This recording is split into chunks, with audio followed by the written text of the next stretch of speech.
প্রিয় ভাই ও বোনেরা, আপনি কি কখনো স্বপ্নে দেখেছেন আপনার মৃত বাবা মা কিংবা আপনজন, প্রিয়জন, পরিবারের যে কোনো সদস্য, আত্মীয় আপনার সামনে দাঁড়িয়ে আছেন, আপনার সঙ্গে কথা বলতেছে, কিন্তু ঘুম ভাঙার পর বুকের ভিতর কেমন যেন একটা কাঁপুনি হয়েছে, তাই না? এই স্বপ্নের পিছনে লুকিয়ে আছে গভীর এক ইঙ্গিত, যা প্রতিটি মুসলিমের জানা অত্যন্ত জরুরি।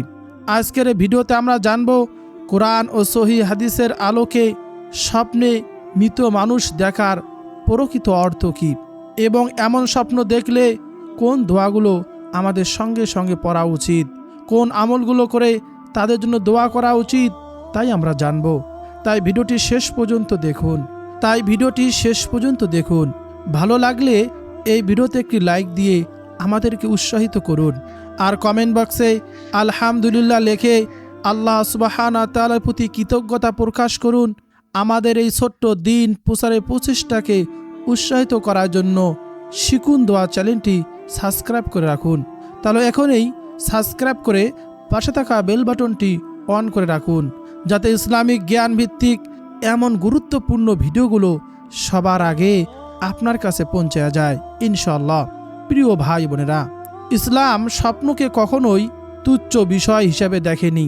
রাসূলুল্লাহ সাল্লাল্লাহু আলাইহি ওয়াসাল্লাম নিজেও স্বপ্নের ব্যাখ্যা দিতেন এবং সাহাবীদেরকেও উৎসাহিত করেছেন। স্বপ্নের কথা বলার জন্য হাদিসে এসেছে, রাসূলুল্লাহ সাল্লাল্লাহু আলাইহি ওয়াসাল্লাম বলেছেন, সৎ স্বপ্ন আল্লাহ তাআলার পক্ষ থেকে আর দুঃস্বপ্ন শয়তানের পক্ষ থেকে। সহিহ বুখারী ও মুসলিম শরীফে এ হাদিসটি বর্ণিত হয়েছে। এ হাদিস থেকে আমরা বুঝতে পারি স্বপ্ন মূলত তিন ধরনের হয়ে থাকে। এক, আল্লাহর পক্ষ থেকে আসা সত্য স্বপ্ন, যা কোনো সুসংবাদ বা ইঙ্গিত বহন করে। দুই, মানুষের নিজের মনের কল্পনা বা দিনের চিন্তা ভাবনা প্রতিফলন। তিন নম্বরে, শয়তানের পক্ষ থেকে আসা ভীতিকর স্বপ্ন, যা মানুষকে অস্থির করে তোলে। তাই মৃত মানুষকে স্বপ্ন দেখার অর্থ বুঝতে হলে প্রথমে বুঝতে হবে স্বপ্নটি কেমন ছিল, শান্তিপূর্ণ নাকি ভীতিকর। ইসলামী স্বপ্ন বিশ্লেষণের মধ্যে সবচেয়ে বিখ্যাত নাম ইমাম মোহাম্মদ ইবনে শিরিন রাহিমাহুল্লাহ। তিনি বলেছেন, স্বপ্নে মৃত ব্যক্তিকে যে অবস্থায় দেখা যায় সাধারণত সেটাই তার প্রকৃত অবস্থান একটি ইঙ্গিত হিসেবে ধরা হয়। অর্থাৎ যদি কেউ স্বপ্নে তার মৃত বাবা মা কিংবা পরিবারের আত্মীয়দের কাউকে হাসি মুখে সুন্দর পোশাকে প্রশান্ত অবস্থায় দেখেন, তাহলে এটি আশার একটি লক্ষণ হতে পারে যে আল্লাহ সুবহানাহু ওয়া তাআলা তাকে ভালো অবস্থায় রেখেছেন। পক্ষান্তরে যদি কাউকে অস্থির, দুঃখী কিংবা কষ্টে থাকা অবস্থায় দেখা যায়, তখন এটিকে অনেক আলেম উলামায়ে কিরাম তার জন্য বেশি বেশি দোয়া সদকা করার একটি তাগিদ হিসেবে আখ্যা করেছেন।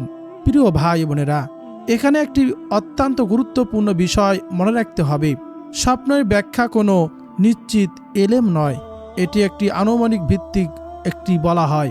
কোরআন ও হাদিসের মতে এটি প্রমাণযোগ্য দলিল নয়।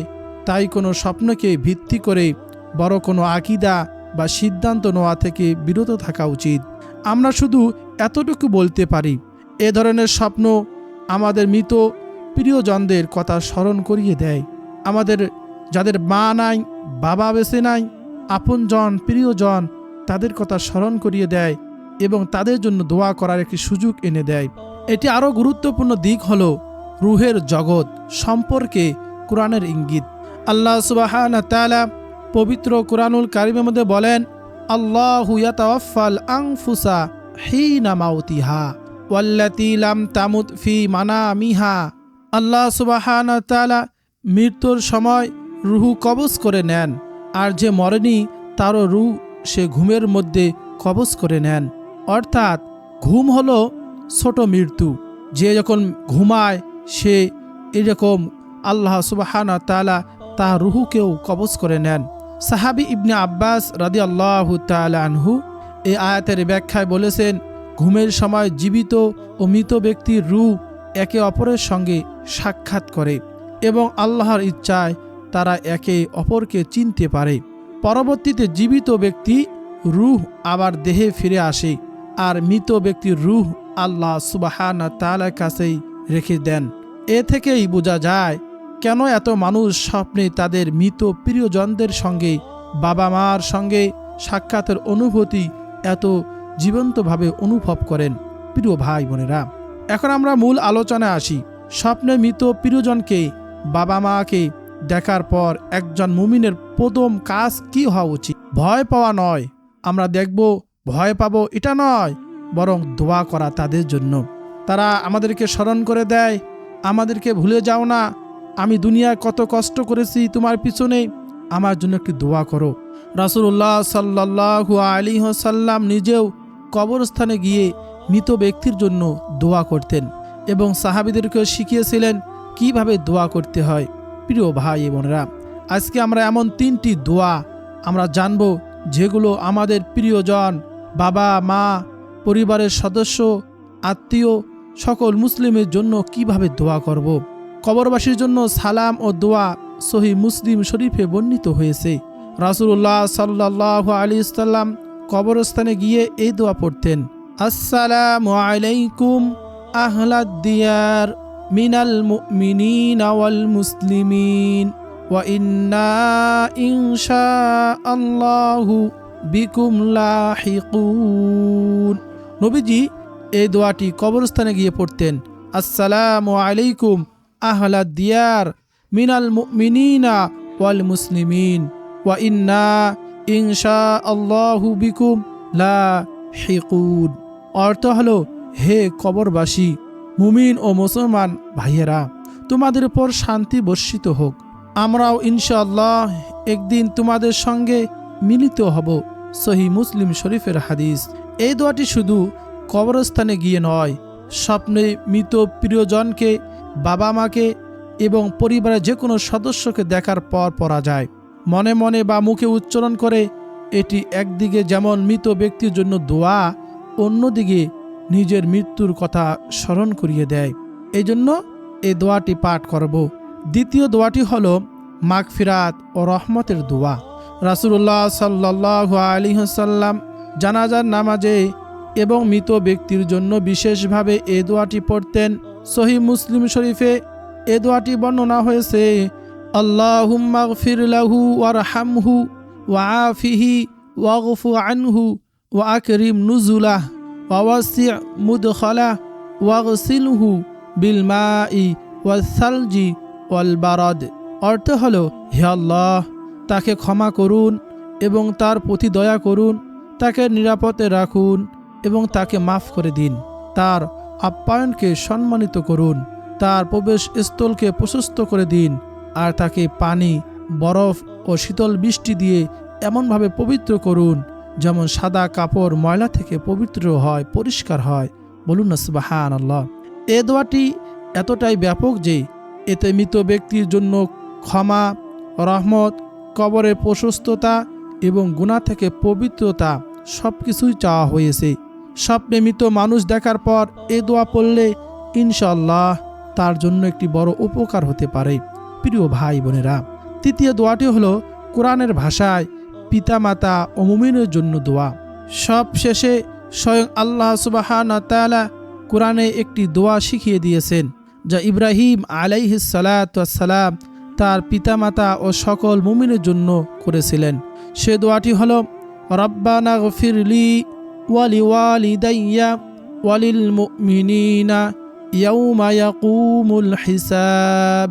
রব্বানা গফিরলি ওয়ালিওয়ালিদাইয়া ওয়ালিল মুমিনিনা ইয়াউমা ইয়াকুমুল হিসাব। অর্থ হলো, হে আমাদের প্রতিপালক, বিচার দিবসে আমাকে, আমার পিতামাতাকে এবং সকল মুমিনকে ক্ষমা করে দিন। বলুন সুবহানাল্লাহ। এ দোয়াটির বিশেষত্ব হলো, এটি শুধু একজন ব্যক্তির জন্য নয়, বরং সকল মুমিন মুসলমানের জন্য দোয়া। আপনি যদি স্বপ্নে কোনো একজন নির্দিষ্ট ব্যক্তিকে দেখেন এবং তার নাম জানা থাকুক বা না থাকুক, এ দোয়া পড়লে তার পাশাপাশি সব মৃত মুমিনের জন্য কল্যাণ বয়ে আনবে ইনশাআল্লাহ। প্রিয় ভাই বোনেরা, মৃত বাবা মায়ের জন্য কোরআন ও হাদিসে বেশ কিছু সুন্দর সুন্দর দোয়া রয়েছে। সবচেয়ে পরিচিত ও সহজ দোয়াটি হলো রব্বির হামহুমা কামা রব্বায়ানি সগীরা, রব্বির হামহুমা কামা রব্বায়ানি সগীরা। হে আমার রব, তাদের উভয়ের প্রতি দয়া করুন যেভাবে তারা আমাকে শৈশবে লালন পালন করেছেন। বলুন না সুবহানাল্লাহ। এছাড়াও দুহাত তুলে বা নামাজের পরে তাদের মাগফিরাতের জন্য বিভিন্ন দোয়া করা। প্রিয় ভাই বোনেরা, আমরা আমাদের পরিবার, বিশেষ করে বাবা মার জন্য, মৃত বাবা মার জন্য বেশি বেশি দোয়া করব। ক্ষমা প্রার্থনার দোয়া, রব্বানা গফিরলি ওয়ালি ওয়ালিদাইয়া ওয়ালিল মুমিনিনা ইয়াউমা ইয়াকুমুল হিসাব। কোরআনে বর্ণিত দোয়াগুলো আমরা পড়তে পারি। হে আমাদের প্রতিপালক, রোজ কিয়ামতে আমাকে, আমার পিতামাতাকে ও সকল মুমিনকে ক্ষমা করুন। বলুন না সুবহানাল্লাহ। শুধু মুখে দোয়া পড়েই থেমে থাকলেও চলবে না। রাসূলুল্লাহ সাল্লাল্লাহু আলাইহি সাল্লাম বলেছেন, মানুষ মারা গেলে তার সমস্ত আমল বন্ধ হয়ে যায়, তবে তিনটি জিনিস ছাড়া: চলমান সদকা, অর্থাৎ মানুষ দুনিয়াতে জীবিত থাকা অবস্থায় যদি দান সদকা করে, আল্লাহর রাস্তায় কিছু দান করে, সে কবরে থেকেও সবের দরজা যখন বদ্ধ হয়ে যায়, তখন সে শুয়ে শুয়ে এই সদকাগুলোর সব পেতে থাকে। বলুন না সুবহানাল্লাহ। এই জন্য আমরা পরিবারের জন্য, সন্তানের জন্য কত কষ্ট করে উপার্জন করি, কিন্তু আখেরাতের জন্য গরিব, মিসকিন, অসহায়, দরিদ্রদেরকে আল্লাহ রাস্তায়, মসজিদ, মাদ্রাসায় দিয়ে আল্লাহকে রাজি খুশি করার জন্য, যদি মানুষের উপকারের জন্য কিছু সদকা করে যেতে পারি, টাকা হোক, খাদ্য হোক, কোনো উপকারী জিনিস দিয়ে হোক, তাহলে মৃত্যুর পর আমরা কবরে শুয়ে থেকেও এই সদকার সব পেতে থাকব। বলুন না সুবহানাল্লাহি ওয়া বিহামদিহি। আজকের 1 টাকা আমরা যদি দান করি, কোনো উপকারের কাজে ব্যয় করি, মানুষের কল্যাণে ব্যয় করি, সদকা হিসাবে, এই 1 টাকার এরকম সব কাল কিয়ামতের ময়দানে আমরা মৃত্যুবরণ করার পর কত যে উপকারে আসবে, একবার চিন্তা করুন, কল্পনা করুন। এজন্য সাধ্য অনুযায়ী আমরা আল্লাহর রাস্তায় আমরা দান করার চেষ্টা করব ইনশাআল্লাহ। আল্লাহ তাআলা আমাদের সবাইকে সে তৌফিক দান করুন। সকলে বলি আমিন। 2 নম্বর হলো উপকারী ইলম, অর্থাৎ আমরা যতটুক জানবো, কোরআন হাদিস নিজে আমল করব, অতটুক মানুষের কাছে পৌঁছায় দেব। আমার কথা শুনে, আমার একটি উপদেশ শুনে, আমার একটি আমল আমি নিজে করি, আপনাদের কাছে পৌঁছায় দিতেছি। যদি কেউ শুনে আমল করে, যতদিন আমল করবে, সে আবার অন্যকে শিখাবে, সে আমল করবে, এরকম কবরে থেকেও সে উপকারী ইলমের সব পেতে থাকবে। বলুন না সুবহানাল্লাহ। এজন্য কোনো কোরআন হাদিসের কথা নিজে জানলে, আমল করলে আমরা অন্যদের কাছে পৌঁছায় দেব। প্রিয় ভাই বোনেরা, আমার এই চ্যানেলে প্রত্যেক দিন নতুন নতুন কোরআন ও হাদিস থেকে সকাল সন্ধ্যার আমল, ঘুমানোর আগে আমল এবং ইসলাম ভিত্তিক জ্ঞানের অনেক গুরুত্বপূর্ণ আমলের ভিডিও আপলোড দিয়ে থাকি। আপনারা যদি এখান থেকে আমল করেন, আল্লাহ সুবহানাহু ওয়া তাআলা আমাদেরকেও, বিশেষ করে আমাকে, সে সবের অংশীদার করবেন। কিন্তু আপনার কোনো সবের কমতি হবে না। কিন্তু আপনি যদি এই ভিডিও শেয়ার করে দেন, লাইক দেন, কমেন্ট করেন, চ্যানেল সাবস্ক্রাইব করে রাখেন, আপনার দ্বারা যদি এই ভিডিওটি প্রসার হয়, অন্যের কাছে চলে যায়, তারা যদি এই আমল করে, আল্লাহ তাআলা আপনাকেও সেই সমপরিমাণ সব দান করবেন। কারণ হাদিসে এসেছে, কোনো ব্যক্তি যদি কোনো ভালো কাজের সহযোগিতা করে, সে ভালো কাজ করার সব পায়। বলুন না সুবহানাল্লাহি ওয়া বিহামদিহি। এই জন্য উপকারী ইলম আমরা যতটুকু জানবো, অন্যের কাছে পৌঁছায় দেব, তাহলে মৃত্যুর পর আমরা কবরে থেকে এই সবের পেতে থাকব। আল্লাহ তাআলা আমাদের সবাইকে আমল করার এবং কোরআন হাদিসের কথাগুলো অন্যের কাছে পৌঁছে দেওয়ার তৌফিক দান করুন। সকলে বলি আমিন। এটা গেল 2 নম্বর। 3 নম্বর হলো এমন সৎ সন্তান, নিকার সন্তান, যে তার জন্য, তার বাবা মার জন্য দোয়া করে। আমরা যে দুনিয়ায় আমাদের সন্তানগুলোকে, ছেলে হোক মেয়ে হোক, নেককার, দিনদার, পরহেজগার, মুত্তাকিন, সৎ, আল্লাহ ভীরু ছেলে মেয়ে রেখে যেতে পারি, তাহলে কবরে শুয়ে থেকেও এই ছেলে মেয়ে ভালো কাজ করবে, নেককার কাজ করবে, আমাদের জন্য দোয়া করবে। কবরে শুয়ে থেকেও এই সবগুলো আমরা পাবো ইনশাআল্লাহ। এই জন্য সন্তান হলো আল্লাহ সুবহানাহু ওয়া তাআলার পক্ষ থেকে বড় নিয়ামত। এই সন্তানকে মানুষের মতন মানুষ করে কোরআন হাদিস শেখানো, সৎভাবে প্রতিষ্ঠিত করা আমাদের প্রত্যেকেই পিতা মাতার জন্য দায়িত্ব। এটা বড় দায়িত্ব। সন্তান খারাপ হলে পিতা মাতার জবাবদিহি পড়তে হবে কাল কিয়ামতের ময়দানে। এই সন্তানগুলোই আমাদের বিরুদ্ধে নালিশ করবে আল্লাহ তাআলার কাছে, হে আল্লাহ, আমার বাবা মা আমাকে দিন শেখায় নাই, ছোট জেলা ছিলাম, আপনার কোরআন হাদিস আমাদেরকে শেখায় নাই, আমাদেরকে সৎ পথে পরিচালিত করে নাই, এই জন্য আমরা আজকে আপনার হুকুম মানতে পারি নাই। কাল কিয়ামতের ময়দানে আল্লাহ তাআলার আদালতে এইভাবে সন্তান পিতামাতার বিরুদ্ধে অভিযোগ তুলবে। আর যদি সন্তানকে সঠিকভাবে আমরা পরিচালিত করতে পারি, কাল কিয়ামতের ময়দানে এই সন্তানগুলো আমাদের নাজাতের কারণ হবে। এর জন্য প্রত্যেক বাবা মার উচিত নেককার সন্তান এইভাবে কোরআন হাদিস ছোটতে শেখানো। আপনার ছেলেকে আপনি ইঞ্জিনিয়ার বানান, ডক্টর বানান, কোনো অসুবিধা নাই, যা ইচ্ছা তাই পড়ালেখা করাতে পারেন, কিন্তু ছোট থাকতে অবশ্যই কোরআন ও হাদিস যতটুকু এলেম শিখলে সে একাই নামাজ পড়তে পারবে, আপনার জানাজা করতে পারবে, পথভ্রষ্ট হবে না, নাস্তিক হবে না, এতটুকু এলেম আপনি ছোট থাকতেই তাদেরকে শিক্ষা দেন। যদি এই তিনটি কাজ আমরা দুনিয়া জীবিত থাকা অবস্থায় করতে পারি, সদকা করা, উপকারী এলেম মানুষের কাছে পৌঁছায় দেওয়া, নেককার সন্তান, দিনদার, পরহেজগার, মুত্তাকিন সন্তান রেখে যেতে পারি, সকল সবের দরজা বদ্ধ হয়ে গেলেও এই তিনটি কাজ করে গেলে কবরে শুয়ে থেকেও নেকি অর্জন করা যায়, সব পাওয়া যায়। প্রিয় ভাই বোনেরা, মৃত্যুবরণ করার পর একটি নেকির যে কত দাম হবে একবার চিন্তা করুন। একটি নেকির জন্য কেউ যদি জান্নাতে যেতে না পারে তার কষ্টটা কি পরিমাণ হবে।